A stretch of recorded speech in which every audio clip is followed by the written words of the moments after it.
Yohanes tidak satupun yang mengatakan Yesus itu Tuhan. Iya, baik.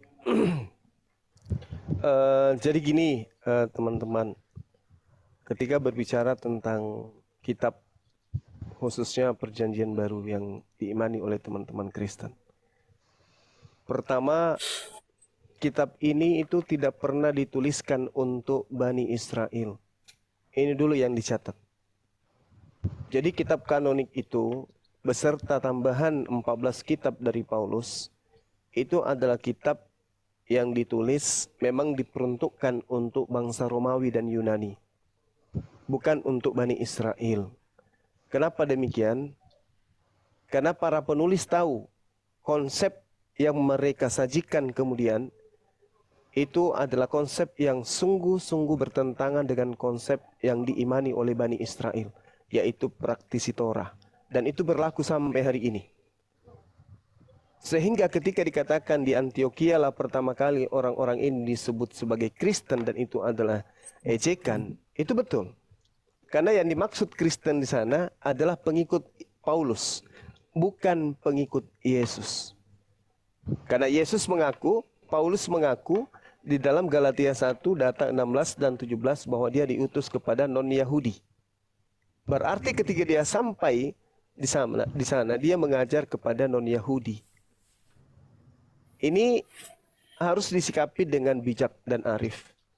Bahwasanya pengajaran Paulus dalam hal ini surat-suratnya, kitab-kitabnya dan kitab yang dikanon itu adalah suatu kitab yang memang sekali lagi saya katakan yang memang diceritakan atau diberitakan untuk non-Yahudi.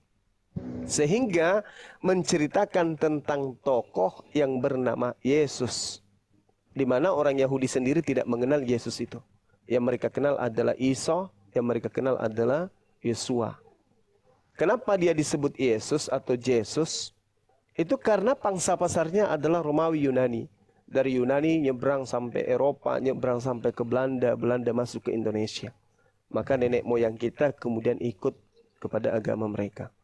Tapi kalau kita ingin jujur, pertama yang tadi yang saya katakan di awal bahwasanya Yesus dalam hal ini adalah nabi yang datang kepada Bani Israel, mengaku dengan lisannya dan juga dipraktekkan dengan perbuatannya bahwa dirinya betul-betul adalah utusan Tuhan, tapi untuk Bani Israel saja. Ajarannya pun hanya untuk Bani Israel toh. Nah, lalu kemudian setelahnya terangkat ke langit karena diselamatkan oleh Tuhan dari ancaman penganiayaan bangsa yang dimana menolak beliau, muncul ajaran yang memang Yesus sudah nubuatkan. Waspadalah terhadap serigala yang nyamar seperti domba. Domba ini adalah Bani Yakub, serigala adalah Romawi. Nah, kenapa Yesus mengatakan domba? Kenapa nyamar seperti domba? Karena memang jelas Yeremia 23 nomor 2, nomor 3, nomor 8, Yeremia 50 nomor 11 yang disebut domba itu hanya dari Bani Yakub. Nah, Yesus mengatakan aku diutus hanya kepada domba yang sesat dari umat Israel. Israel itu adalah nama lain daripada Yakub. Berarti Yesus diutus hanya kepada domba yang hilang. Sementara Yesus berpesan, waspadalah kepada serigala yang nyamar seperti domba. Nah, sekali lagi saya katakan, saya sangat menghargai Komal ini ya, bisa memberikan edukasi. Cuman sekarang permasalahannya adalah sebaik-baiknya lisan kita mengajarkan tentang kekristenan kita ini, itu tidak akan sampai kepada poin di mana Yesus itu datang di atas muka bumi. Ini saya harus katakan kepada saudara-saudara saya. Berdasarkan pelajaran yang saya lakoni selama ini. Saya mencari data di mana Yesus pernah mengaku diutus untuk seluruh umat manusia, tapi sampai hari ini saya tidak temukan. Yang ada di dalam Matius 10 nomor 5 nomor 6 Yesus berpesan kepada murid-muridnya agar jangan ke bangsa lain. Artinya bahwasanya Yesus memang memblokir ajarannya hanya untuk Bani Israel saja, bukan kepada kita. Adapun kemudian, Bang Suma, iya silakan. ini sekedar saya bertanya, Thomas itu matinya di mana? Thomas mati di Israel. Thomas yang Anda maksud mungkin adalah orang yang kemudian sama seperti Host. Petrus. Naikin Yang si Sudibyo sama Billy tuh host. Biar saya di bawah aja. Sudibyo sama Billy kamu naikin host. Sudibyo sama Billy ya. Oke. Ya, naikin. Mana dia mas? sama Lanjut Bang seperti Suma, lanjut Bang Suma. Saya lagi nyari iya, terus. sama seperti Santo yang ada di Roma, ya, yang disebut sebagai Petrus, padahal itu bukan Petrus murid Yesus. Kenapa demikian? Karena Paulus sendiri mengatakan di dalam Galatia 2 nomor 8, Petrus itu diutus kepada orang-orang yang bersunat. Orang-orang yang bersunat. Sementara Roma itu adalah orang-orang yang tidak bersunat. Maka Santo Petrus itu bukan Petrus murid Yesus. Tetapi orang lain yang kemudian dinobatkan sebagai Petrus agar dianggap sebagai murid Yesus. Padahal jelas, Yesus berpesan, jangan ke bangsa lain. Yesus mengakui, aku diutus hanya kepada domba yang hilang, domba yang sesat dari umat Israel saja. Jadi, pola ini saya katakan karena itu berdasar terhadap pengakuan Yesus. 3 tahun Yesus mengajar, memang hanya kepada domba, hanya kepada Bani Israel saja. Kecuali teman-teman Kristen ingin mengatakan, kami ini adalah domba yang hilang atau domba yang sesat dari Bani Israel. Tapi apakah ada ilmu yang kemudian bisa kita gunakan untuk membenarkan itu? Kalau bukan doktrin dan dogma, kita tidak akan pernah bisa mengakui bahwa kita adalah domba. Santer-santernya, apa itu ya? Yahudi rohani atau Israel rohani. Itu aja. Tapi itu adalah cara kemudian untuk menutupi bahwa sebenarnya kita ini bukan pengikut, tapi pentuhan. Kalaupun kita dikatakan sebagai pengikut, Yesus mengatakan di dalam Yohanes 10 nomor 27, aku mengenal dombaku, dombaku mengenal aku, mereka mengikuti aku dan mendengarkan aku. Nah, kalau kita mengaku sebagai domba, harusnya kita mendengarkan beliau. Aku diutus hanya kepada domba yang sesat dari Bani Israel saja. Nah, sementara teman-teman kami, Jadi bagaimana Brother Panji? Ada yang harus silakan. disanggah? Silakan. Jadi seperti yang dikatakan itu di dalam Yohanes 3:16 ini mengatakan bahwa karena begitu besar kasih Allah akan dunia ini sehingga ia mengaruniakan anak yang tunggal supaya setiap orang yang percaya kepada yang tidak binasa melainkan beroleh hidup yang kekal. Jadi anaknya ini diberikan untuk dunia. Dunia ini luas, bukan hanya sebagian kaum. Jadi jelas Yesus ini diberikan untuk dunia ya, gitu ya. Jadi kita tidak bisa mengatakan dia hanya untuk beberapa kaum ya, karena kita sesuai dengan apa yang tertulis untuk dunia. Isinya Oke. bisa naik ya. Terus lanjut. Saya lagi lihat ini yang mau naik ini kayaknya. Lanjut. Baik. Bisa saya tanggapi, host? Ya, silakan. Baik. Oke, baik. Di data yang Anda bawa, Yohanes 3 barusan, di data 16, bahwa begitu besar kasih karunia Tuhan akan dunia ini, maka dia Karunia Allah ya. Iya, maka dia menganugerahkan anaknya yang tunggal, bukan yang tumbal. Itu dulu. Yang tunggal, yang satu Iya. ya, yang esa. Iya, bukan yang tumbal. Berarti nanti dia nggak bisa ditumbalkan karena dia bukan tumbal. Kan Itu gitu ya. jangan kita masuk ke situ dulu bang, jangan masuk ke Oke. situ. Kita ikut dulu ayatnya aja dulu. Oke. Yang tunggal supaya siapa yang percaya memperoleh hidup. Nah, yang harus dipercaya di sini Yesus kan? Ya kan, Bang? Iya. Nah, ketika Yesus mengatakan aku hanya diutus kepada domba yang sesat dari umat Israel, dunia harus percaya itu atau tidak?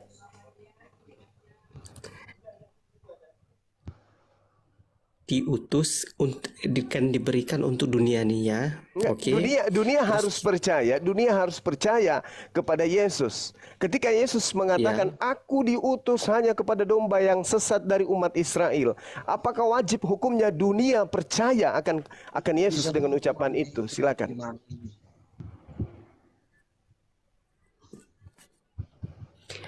Jadi kita percaya kepada karya Allah yang dilakukan melalui Yesus Kristus. Jangan kemana-mana dulu.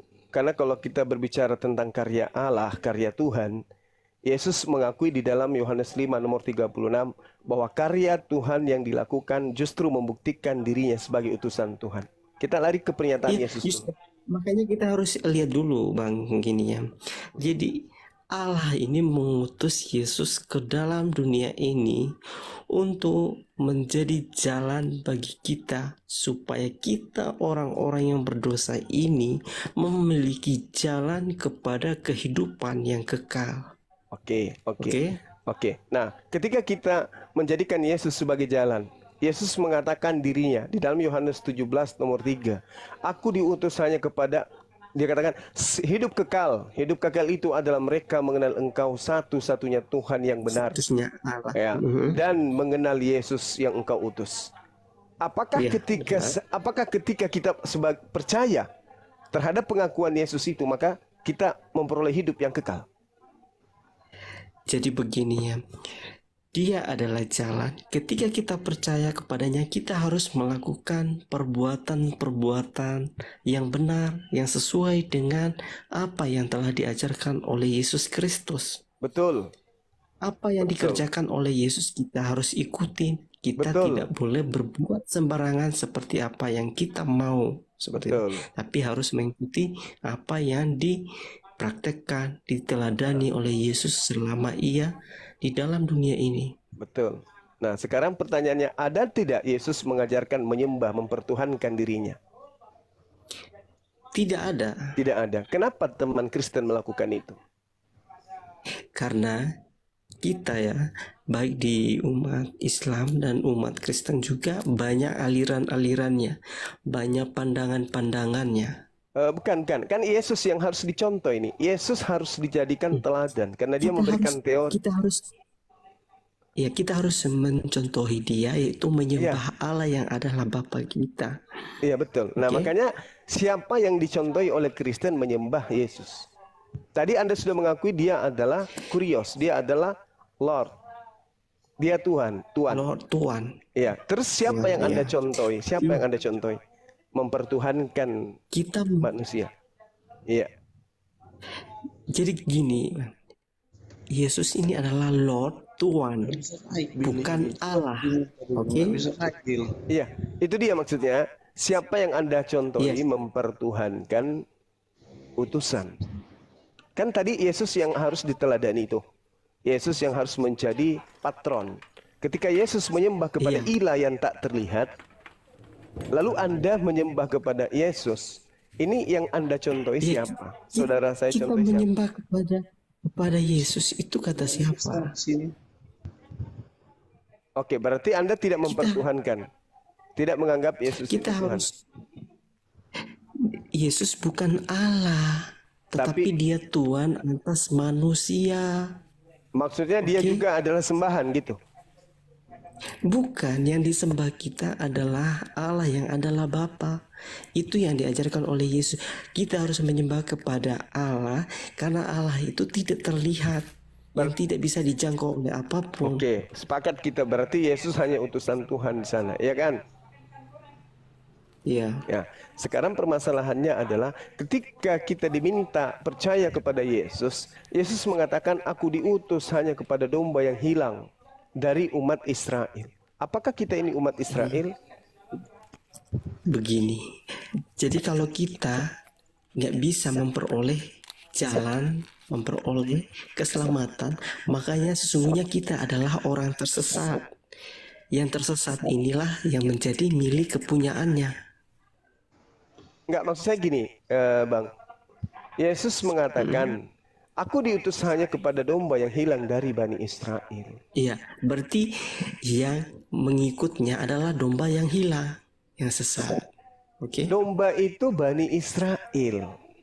Iya, begini Bang, benar Bani Israel. Tapi kan Bani Israel itu ketika kejadian Menara Babel itu menyebar ke berbagai tempat. Kita nggak tahu yang mana Betul. Bani Israelnya itu. Jadi siapa yang mengikuti dia yaitu Bani Israel karena dia berada di bawah apa namanya ya, Yesus Kristus seperti itu. Bani Oke. Israel itu, ya silakan. Saya salah dulu Bang Sumayya saja. Silakan, Bang. Yang baru naik ini ada teman kita Pak Firman ya. Halo. Halo, selamat malam teman-teman. Oke. Malam. Nanti are you Christian or Muslim? Ya, Christian. Oke. Nanti selesai paparan dari Bang Suma, penjelasan Bang Suma boleh Anda sanggah apa yang jadi penjelasan Bang Suma. Silakan Bang Suma. Iya, baik. Jadi saya kasih data misalnya dalam Yeremia 50:17. Yeremia 23 nomor 2, nomor 3, nomor 8 bahwa yang dimaksud domba di sana adalah Bani Yakub. Lalu kemudian Yehezkiel 11, Yehezkiel 34, Yehezkiel 37, Ulangan 30, Mazmur 107 dan juga Yesaya 11:12. Bani Israel dibuat berserak oleh Tuhan. Berserak penjuru bumi. Itu yang harus kita pahami dulu. Maka Yesus ketika datang dia mengatakan, aku diutus hanya kepada umat yang sesat dari Bani Israel. Nah, ini poinnya. Oleh karena itulah kemudian saya ingin ketegasan dari teman-teman Kristen yang ada di sini. Apakah teman-teman Kristen ini adalah Bani Israel? Kalau bukan Bani Israel berarti boleh dong saya katakan, Andalah yang menggenapi nubuatan, waspadalah kepada serigala yang nyamar seperti domba. Artinya non-Yahudi yang nyamar seperti Yahudi. Kecuali saudara-saudara mampu menunjukkan bahwa identitas Kristen itu adalah Bani Israel juga. Silakan. Bagaimana menurut Bang Wafirman? Saya kasih waktu lu Bang Wafirman mengenai penjelasan Bang Suma. Baik. Ya, betul. Memang di dalam kita perhatikannya, di dalam progres penebusan itu, pertama-tama bahwa kita harus tarik dulu sejarah dari awalnya, bahwa memang di dalam Alkitab dijelaskan bahwa Tuhan itu Allah yang memilih satu bangsa, itu bangsa Israel. Ya, setuju dong? Ya? Memilih satu bangsa, itu bangsa Israel, untuk dijadikan sebagai bangsa pilihan Tuhan, sebagai bangsa yang memuji Tuhan, menunjukkan bahwa dia adalah Tuhan sang pencipta langit dan bumi dan segala macamnya. Dan kita melihat di dalam perjalanan itu bangsa Israel dibuang ke Mesir karena kelaparan saat itu. Firaun tidak mengenal lagi siapa Yusuf dan sebagainya macamnya. Setelah itu mereka dibawa keluar oleh Tuhan melalui Musa untuk menuju tanah Kanaan, tanah perjanjian itu. Nah, kemudian kita lanjut dari nanti tadi si Bang Juma itu membaca ada Yehezkiel, ada Yeremia dan sebagainya macam bahwa Bani Israel itu atau Bani Yakub itu sudah terbuang. Itu betul. Ini terjadi karena memang ketidaksetiaan orang Israel kepada Tuhan Allah Yahweh mereka yang sudah membawa mereka keluar dari Mesir.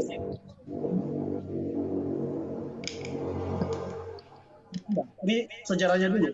Pindah tangan ke media Persia, setelah itu pindah tangan lalu masuk ke Romawi saat itu. Nah, sekarang pertanyaan Bang Juma adalah, sedangkan Yesus mengatakan bahwa aku datang kepada domba-domba yang hilang Bani Israel. Betul begitu ya? Ya. Sedangkan banyak, misalkan kayak orang Kristen sekarang itu ada yang Indonesia, ada yang Singapura, ada yang itu kan bukan Israel. Nah, justru disinilah yang perlu kita harus perhatikan bahwa ketika Yesus berbicara itu secara spesifik itu betul bahwa memang pertama-tama misi Allah itu kepada orang Israel. Tapi kita perlu melihat secara progresif itu tidak hanya sampai di situ, bahwa ketika Allah mau menyelamatkan manusia tidak hanya bicara kepada Israel dan keturunan secara lahiriah. Tetapi yang dimaksudkan di sana juga adalah include mereka yang percaya kepada Yesus di dalam iman. Ya, di dalam iman, dan merekalah orang Israel, keturunan Abraham. Nanti kalau saya tunjukin satu ayat, itu di dalam Galatia, saya lupa, sebentar saya coba searching, bahwa betul bahwa ini bukanlah umat pilihan secara lahiriah, atau keturunan Israel secara lahiriah. Tetapi kita ini menjadi anak Abraham, anak pilihan, karena kita percaya Yesus di dalam iman. Jadi orang yang sudah percaya kepada Yesus dicangkokkan menjadi umat pilihan itu sendiri. Jadi yang dimaksudkan di dalam perjanjian baru itu bukan saja hanya bicara kepada orang Israel secara lahiriah, tetapi sekali lagi penekanannya adalah bagi siapa yang percaya kepada Yesus di dalam iman bahwa dia adalah Allah dan Tuhan itu sendiri, maka dia adalah dia memiliki hak sebagai anak, ya, yang sebagaimana orang Israel yang sudah ditetapkan oleh saya salah satu ayat ya. Bang Briman itu tidak dikatakan mengakui Yesus sebagai Allah dan Tuhan, tetapi sebagai Tuhan ya. Itu dalam Alkitab kita ya. Sebentar ya.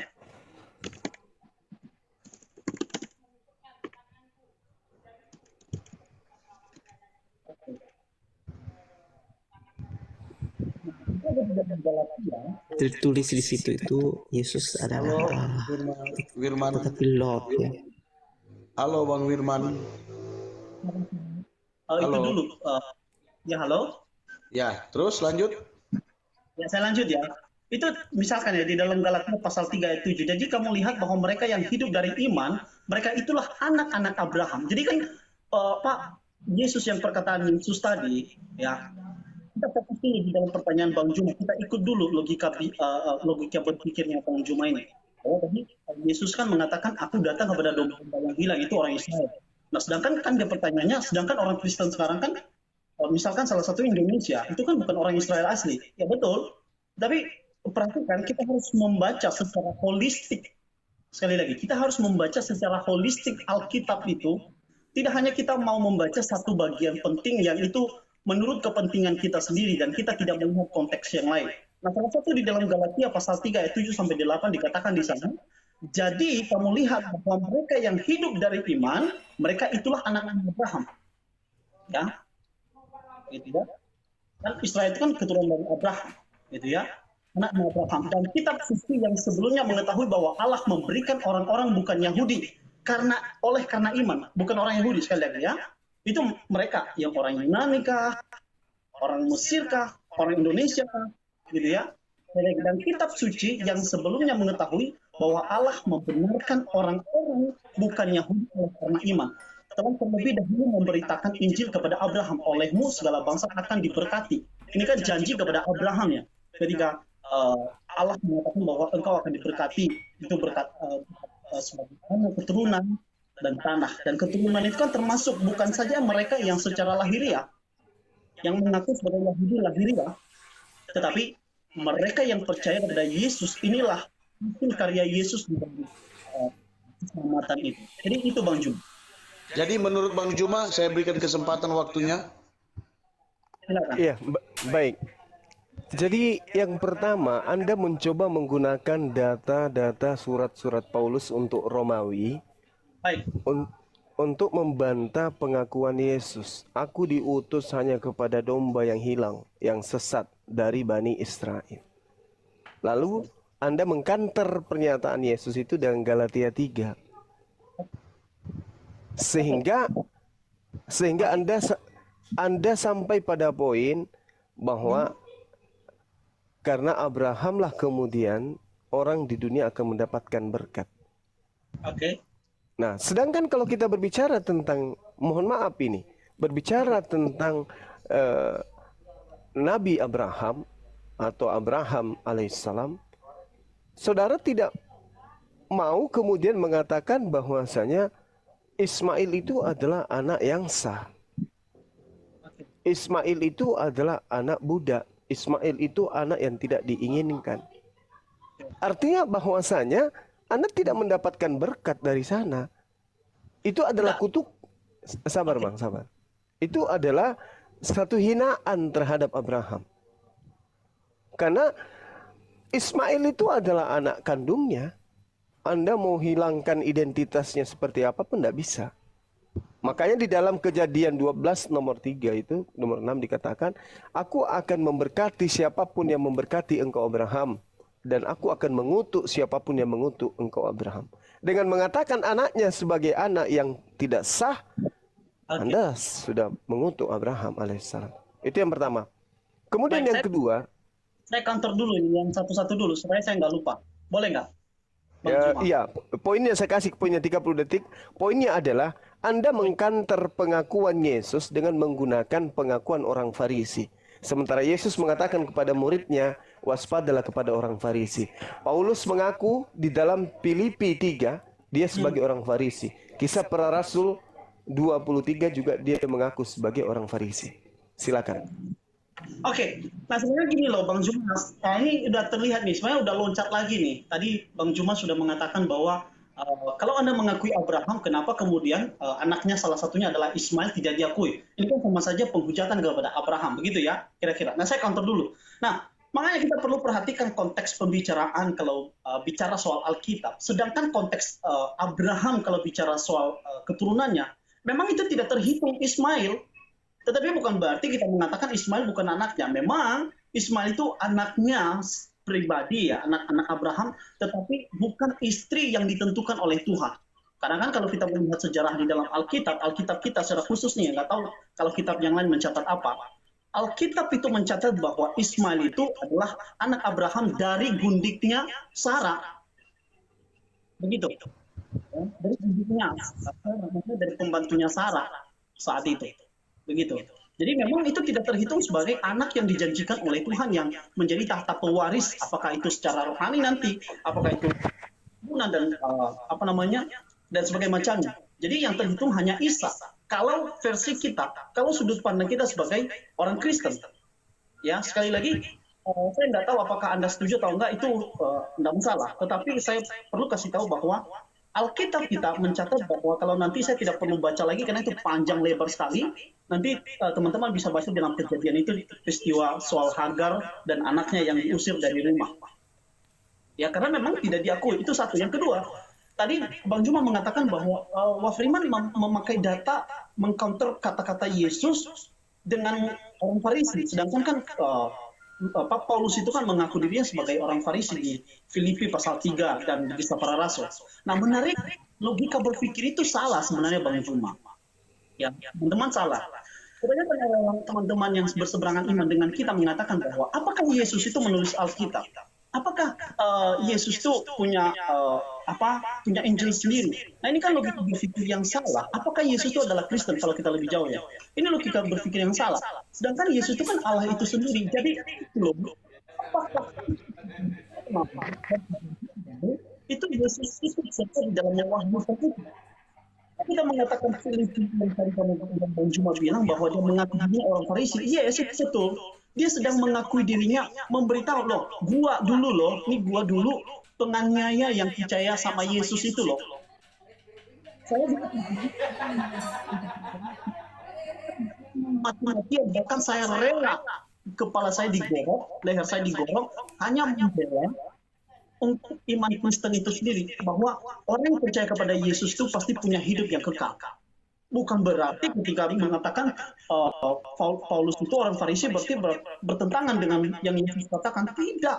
Justru secara keseluruhan perjanjian lama, perjanjian baru itu include adalah Yesus ikut mewahyukan. Karena di dalam kepercayaan kami sebagai orang Kristen, Yesus itu sendiri pribadi kedua dari Allah Tritunggal. Itu tidak perlu lebih panjang lebar ya. Itu tanggapan saya Bang Juma dan teman-teman. Silakan Bang. Bang Zuma, saya ini dulu tambahin dulu sedikit ini tentang katanya tadi itu Yesus hanya diutus kepada domba yang sesat saja ya untuk Bani Israel gitu ya. Tapi ada ayat mengatakan Matius 28 ayat 18 sampai 20, Yesus mendekati mereka dan berkata, kepadaku telah diberikan segala kuasa di surga dan di bumi. Karena itu pergilah, jadikanlah semua bangsa muridku dan baptislah mereka dalam nama Bapa dan Anak dan Roh Kudus, dan ajarlah mereka melakukan segala sesuatu yang telah kuperintahkan kepadamu, dan ketahuilah aku menyertai kamu senantiasa sampai kepada akhir zaman. Jadi kita garis bawahi kepadaku telah diberikan, karena itu pergilah, jadikanlah semua bangsa muridku. Jadi semua bangsa loh, bukan hanya Bani Israel. Oke? Jadi saya hanya tunjukin ayatnya aja. Oke, silakan. Lanjut Bang Zuma. Oke, baik. Saya bantah dulu ya. Data Anda itu data yang Anda ambil dari data yang Anda ambil kemudian dari Lembaga Kitab Indonesia. Kalau Anda melihat dari original teksnya, bunyi yang seharusnya menjadi terjemahan Indonesianya itu tidak seperti itu.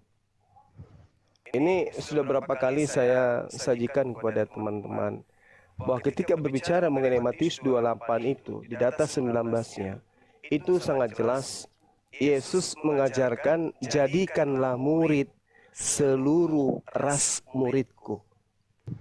Jadi yang mau dijadikan murid di sana adalah ras muridnya.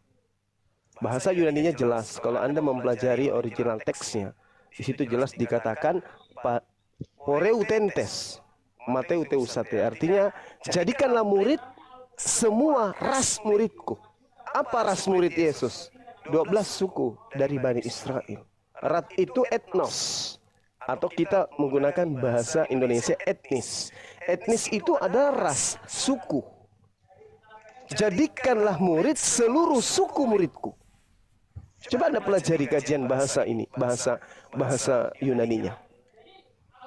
Anda akan dilarikan ke sana, pasti Anda akan paham itu. Tapi kalau masuk ke lembaga kitab Indonesia, jadikanlah seluruh bangsa menjadi muridku. Padahal itu poin yang keliru. Kalau kita masuk ke dalam original teks, ya, poreutentes Mateusate. Artinya jadikanlah murid semua suku muridku, kan gitu.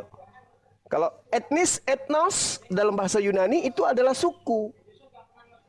Nah, itu yang perlu saudara pahami. Makanya Anda membantah pengakuan Yesus, aku diutus hanya kepada domba yang hilang. Ingat, saudara-saudara, Yesus hanya 3 tahun berkeliling mengajarkan Injil. 3 tahun Yesus mengajarkan Injil. Yesus mengatakan dalam kitab saudara Yohanes 17:8, semua firman yang engkau sampaikan kepadaku telah aku sampaikan. Telah aku sampaikan. Berarti sudah tidak ada lagi firman setelah naik ke surga, ke langit. Sementara kitab kanonik itu adalah firman-firman yang dituliskan oleh penulis kitab kanonik termasuk Paulus yang tidak langsung bertemu dengan Yesus.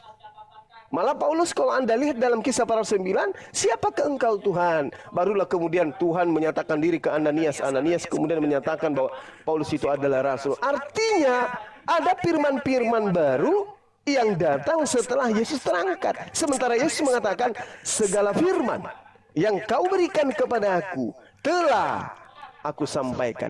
Sudah Yesus sampaikan. Jadi tidak ada lagi firman. Ketika ada firman setelah Yesus terangkat ke langit, itu firman palsu. Mohon maaf nih, ini data Bung. Makanya Yesus mengatakan, waspadalah kepada ahli Taurat. Waspadalah kepada orang Farisi. Ini bukan saya ngarang-ngarang, tapi itu pengakuan Yesus Coba sendiri. lihat Bang, itu Yohanes 3 ayat 16 itu. Yohanes 3, Mengatakan Yohanes 3. besar kasih Allah akan Iya, dunia. tadi saya sudah sampaikan itu, Bung, dan Anda tidak bisa menjawab itu. Begitu besar, iya, gimana, Bang? Saya coba tanggapi. Yang tadi Bang Zuma bilang itu hanya ras. Rasanya Anda salah. Saya juga lagi buka. Silakan. Saya baca ini untuk bahasa Yunani-nya. Teks yang mengatakan Matius 19 itu. Di sana Silakan.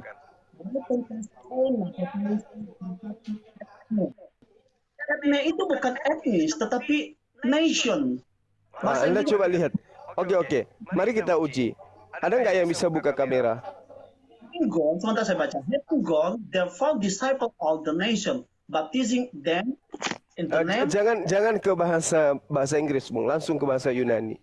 Saya coba, cuman saya nggak bisa balik kamera. Gimana cara balik kameranya ya?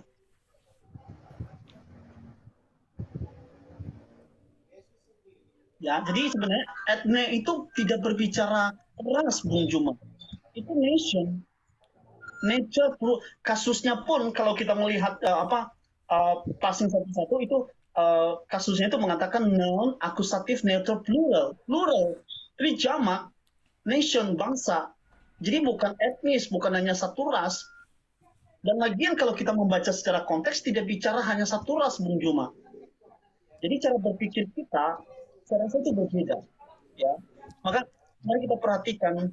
Saya pribadi ya, saya anjurkan kalau teman-teman mau belajar Alkitab untuk mengenalinya, maka jangan baca satu teks saja, tetapi baca teks itu di dalam konteksnya. Jangan lepaskan teks di dalam konteks. Ya, itu perlu sekali, penting sekali. Jangan sampai kita menyalahkan teks dengan membaca teksnya dengan mengeluarkan konteksnya. Sedangkan konteks bicara di sana itu bicara soal cakupan luar, karena Yesus itu mau mengakhiri pelayanannya, gitu loh. Dan nanti itu dijawab lagi secara konteks jauhnya di dalam Kisah Rasul pasal 1. Jadi saya rasa teman-teman perlu perhatikan, khususnya yang teman-teman saya Kristen ya, perlu belajar baik-baik. Nation itu, etne itu tidak bicara etnis, bukan hanya etnis, bukan hanya satu ras. Bukan saja kita terpaku karena, coba perhatikan, kan murid-muridnya Yesus kan orang Yahudi semua. Nggak mungkin dong. Kan begitu cara berpikirnya. Nah yang kedua, saya counter dengan yang Anda bilang tadi tentang bahwa Yesus itu sudah mengatakan sudah selesai, jadi nggak ada lagi Alkitab. Nah ini cara berpikir yang salah sebenarnya. Ya, ini cara berpikir yang salah. Ya. Oke. Apa nih? Lanjut Bang Suma, lanjut. Oke. Saya ingin tahu dari saudara ya. Baik. Percaya tidak saudara Panji? Siapa saudara Panji ya? Atau saudara yang lain? Firman. Saudara Firman. Percaya enggak bahwa kelak Tuhan yang mereka sebut Hasem atau Adonai akan mengembalikan semua Bani Israel kepada tempat yang dijanjikan oleh Tuhan? Percaya enggak Anda? Nah, ini yang perlu harus perhatikan. Ya. Dijawab aja Bang, dijawab aja. Aku akan mengembalikan. Di dalam Yehezkiel 11:17, Ulangan 30 nomor 3 sampai nomor 5, Tuhan akan mengembalikan seluruh Bani Israel, Bani Yakub yang berpencar, yang berserak kepada seluruh penjuru bumi. Anda percaya enggak di situ? Dengar dulu, dengar. Saya begini, makanya cara berpikir. Percaya. Ada yang mengatakan percaya. Kalau saudara Firman percaya tidak? Dengar dulu. Jangan sampai kita memakai ini. Ketika bicara saya akan mengembalikan, itu bicara soal rohani, itu progres. Kenapa larinya ke rohani? Sementara ketetapan Nabi Musa yang menjadi perjanjian baru Tuhan kepada Bani Yakub itu bukan masalah rohani toh. Ada yang disebut sunat hati dan sunat apa? Sunat kulub. Berarti berbicara tentang jasad dan roh. Dari mana Anda mendapatkan konsep rohani saja? Siapa yang ngajarin Anda itu? Sekarang sekali lagi saya tanya kepada saudara, percaya tidak berdasarkan Ulangan 33 nomor 5, 30 nomor 3 sampai nomor 5 dan data Yehezkiel 11:17, sabar Bung, sabar. Yesaya 11:12, Tuhan Hasem Adonai Yod-Heh-Vav-He akan mengembalikan semua keturunan Yakub yang berserak kepada penjuru bumi untuk kembali kepada tanah yang diperjanjikan dengan Tuhan. Percaya enggak Anda? Nah, Percaya 100%. Nah, satu teman saya percaya. Anda sendiri Firman gimana? begini loh. Loh, kok Sekarang jadi begini Bang? Bang, kok jadi begini? dengar dulu. Kok jadi begini? Pertanyaan saya, percaya atau tidak percaya?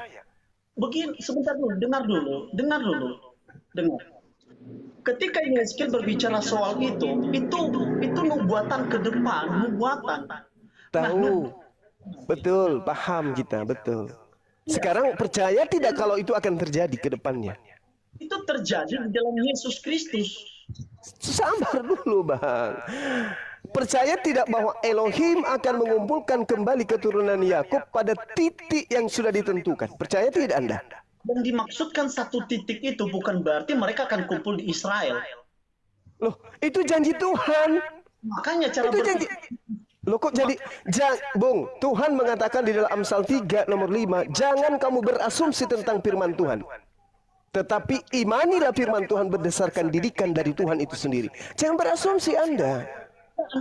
Bang Juma nggak perlu harus mengatakan seperti itu. Itu sudah kita pelajari yang seperti itu. Makanya dengar. Bang Zuma kasih waktu dulu coba sama Bang Wang Riman menjelaskan itu biar kita. Padahal saya cuma bertanya percaya atau tidak percaya. Susah bagi Anda untuk kemudian jujur. Silakan. Saya percaya, tetapi yang dimaksudkan saya bilang percaya itu bukan berarti mereka akan dikumpulkan itu satu arah di Israel. Kalau ada datanya, dengar sebentar, makanya dengar dulu. tinggi mana firman Tuhan daripada pernyataan Anda? Kalau ada datanya mereka akan dikembalikan ke Israel. Sudah. Ya, tinggi mana pernyataan Tuhan yang ada dalam kitabnya Yahudi, aku akan mengembalikan mereka kepada tanah yang telah kuperjanjikan dengan nenek moyang mereka. Mana tinggi pernyataan Tuhan ini dengan pernyataan saudara? Silakan. Di dalam konteks ketika bicara soal Yehezkiel, itu kan mereka sedang terbuang di Babel. Tahu bang, tahu ini yang sedang kita bahas. Ya makanya Tahu. dengar dong. Maksud dari Bang Suma begini, Bang Firman. Apakah percaya bahwa firman itu lebih percaya firman apa yang lain? Sebab firman itu pasti akan digenapi. Ya, kita Gimana? percaya Tuhan, percaya firman Tuhan. Tetapi begini, ketika kita membaca ayat-ayat seperti itu kan ayat nubuatan. Pertama kita melihat konteksnya. Ketika Yezkiel berbicara itu bicara ketika orang Israel di dalam pembuangan. Nah, ketika Yezkiel membicarakan itu, Tuhan akan mengembalikan mereka ke tanah perjanjian mereka. Ya betul, mereka nanti kembali tuh disuruh pulang sama ketika di tangan Media Persia. Nah, tetapi berarti yang dimaksudkan itu mereka yang modern ini. Nah, ini saya yakin di asumsi Anda, presuposisi Anda di balik itu adalah ayat itu mau mengatakan bahwa orang Israel yang modern, yang sekarang ini. Begitu. Bukan seperti itu maksud saya. Siapapun di antara mereka, mau modern atau mau ketinggalan, ketika kemudian dikatakan oleh Tuhan mereka semua akan dikumpulkan sebagai satu kawanan domba, dalam satu kawanan domba yang digembalakan kemudian pada padang rumput yang sudah dijanjikan oleh Tuhan. Apakah Anda percaya itu? Anda mengatakan percaya. Oke, sekarang pertanyaan saya adalah ketika Bani Yakub, Bani Israel ini dikumpulkan dari seluruh penjuru bumi masuk ke dalam tanah yang dijanjikan, apakah Anda ikut di dalamnya? Sementara Anda bukan Bani Israel. Ini Coba Anda kembali- jawab nanti. Kembali Coba lagi Anda jawab. kembali lagi ke konteks yang tadi nih. Sama saja dengan pembicaraan tadi kan, sedangkan Yesus datang untuk menyelamatkan domba-domba Israel. Sedangkan Ya, kita itu dia. Makanya kan ada nubuatan. Tuhan membuat mereka ada penggenapan, kemudian Tuhan membuat mereka berserak. Penggenapannya mereka akan dikumpul kembali, dihimpun kembali. Pertanyaan saya, pada saat Tuhan menghimpun Bani Israel, apakah Anda ikut di dalamnya? Kan Anda bukan Bani Israel. Silakan. ini yang dengar cara berpikirnya dulu harus ikuti. Saya jelaskan dulu ke Anda. Ya. Kembali lagi kepada pembicaraan tadi ketika Yesus mengatakan aku hanya diutus kepada domba-domba. Sebenarnya juga itu Anda tidak membaca secara keseluruhan. Sebenarnya kan ini kalau ayat ini kan berbicara ada seorang perempuan Kanaan yang dimana kan orang Kanaan itu kan tidak dipandang oleh orang-orang Yahudi. Nah, kembali lagi Tidak dipandang oleh Yesus, Bung. Bukan orang-orang Yahudi. Nah sekarang orang yang sesama dengan Yesus, yang percaya kepada Yesus, level tertinggi yang Yesus berikan kepada dia sebagai apa? Domba atau guguk? Udahlah, Anda nggak usah putar-putar itu. Kita tahu itu, Bung. Saudara saya yang membawa data itu kan, bukan saya kan? Saya ngerti. Wanita Samaria yang kemudian ikut ke Yesus sambil teriak-teriak, Tuhan, Tuhan, tolonglah anakku sakit. Tolong sembuhkan anakku. Apa kata Yesus? Usir dia. Dari tadi dia teriak-teriak. Mana ada usul dia di situ? Ada. Coba Anda baca Matius 15. Yesus memerintahkan untuk mengusir wanita itu. Nah, cara berpikirnya bukan begitu, bro. Bukan begitu. Ini kenapa jadi cara berpikir saya yang salah sementara datanya ada tertulis. Makanya, Anda kan Muslim, Anda kan berseberangan, Anda kan tidak percaya Alkitab, toh. Justru karena saya Muslim inilah kemudian saya bertanya-tanya kenapa teman Kristen bertentangan dengan kitabnya, bertentangan dengan Yesus. Anda sendiri yang bertentangan dengan pikiran Anda. Makanya Saudaraku, pertanyaan terakhir dari saya. Apapun narasi yang Anda bangun kemudian, pertanyaannya, ketika Bani Israel dihimpun, dikumpulkan kembali, apakah Anda sebagai Kristen juga diikutkan untuk ikut dihimpun bersama Bani Yakub? ya, Jawab. kita Mana dalilnya? Mana dalilnya? Kan kita berbicara dalil ini. Karena kita katanya ini adalah umat beragama harus berfokus kepada dalil. Sekarang mana dalilnya? Saya kasih kisi-kisi supaya Anda paham. Di dalam Yesaya 52 nomor 1, orang yang tidak bersunat haram hukumnya menginjak tanah Yerusalem. dengar dulu. Makanya saya jelaskan. Jadi ketika berbicara soal Israel, tidak hanya Itu berbicara satu. yang Ah, hilang. Juma dengar dulu. Bang Juma dengar dulu. silakan. Kalau mau diskusi ini lanjut dengan baik, dengan elegan, Anda harus berikan Pakai data. Pakai data. Kalau mau elegan pakai data. Kita hargai host kita. Pakai data. Anda jangan berasumsi. Ingat sekali lagi Amsal 3 nomor 5. Orang beragama itu berbicara berdasarkan apa yang Tuhan katakan. Jangan berasumsi. Berpeganglah kepada firman Tuhan. Jangan berpegang kepada asumsi liar. Silakan. Jangan teruskan, saya jelaskan dulu. Pertama, sekali lagi, ketika kita membaca Alkitab, kita tidak hanya membaca secara literal yang tertulis, kita harus melihat secara keseluruhan. Nah, Anda tadi mengatakan apakah Anda juga dihimpun termasuk di sana? Saya bilang yes, karena memang itu data Alkitab. Salah satunya Galatia 3 tadi. Galatia 3 kan, ayat 7 sampai 8. Ya. Jadi kamu lihat bahwa mereka yang hidup dari iman. Orang yang beriman, makanya tadi saya bilang, puncak dari semua penggenapan dari janji Tuhan, nubuatan itu di dalam Kristus Yesus. Yang mengembalikan mereka secara rohani. Lalu bagaimana Bung? Bung, ukuran Yesaya 52 nomor 1 adalah orang yang tidak bersunat tidak boleh masuk ke tanah Yerusalem. Justru Anda mau itu, kemana? Halo, Anda mau kemana? dengar dulu. Perhatikan. Anda mau kemana kira-kira? Kalau Anda hanya membaca sampai di situ, Anda hanya mentok. Mentok Kalau baru membaca di situ aja Anda sudah terusir, gimana kalau saya baca yang lain? Yehezkiel 44 nomor 9, najis hukumnya orang yang tidak bersunat masuk ke dalam bait suci. Kalau saya tambah lagi ke dalam Wahyu 21 nomor 27, najis hukumnya orang tidak bersunat masuk ke dalam surga. Anda mau kemana? udahlah, nggak usah bertele-tele dengan karena orang Kristen pun Subhanallah, saya tidak bertele-tele, saya sajikan data. Saatnya Anda berpikir. iya itu sudah receh sekali Bang Bro Kok Juma. jadi receh? Anda imani itu sebagai firman Tuhan, Anda katakan receh. Subhanallah, saya aja sebagai seorang muslim menghargai kitab saudara. Anda mengatakan itu receh. Kayak mana ini? Kayak Bang Juma itu yang saya bilang firman Tuhan. Jadi begini ya. Cara berpikir Anda itu Jadi loh. begini. Jangan salahkan cara berpikir saya, Bung. Itu data yang ada di dalam kitab saudara. Anda nggak ngerti Alkitab kami sebenarnya. Bagaimana mungkin Anda lebih mengerti sementara Anda tidak bawa data? Saya bawa data. Aku sudah kasih data tadi sama Anda Galatia 3. Zuma. Galatia 3 Kehidupan itu. kita ini Ya, akan silakan. berakhir itu setelah kematiannya. Jadi segala sesuatu yang sekarang itu baik muslim apapun agamanya berbicara tentang hal yang akan datang, bukan yang sekarang ya.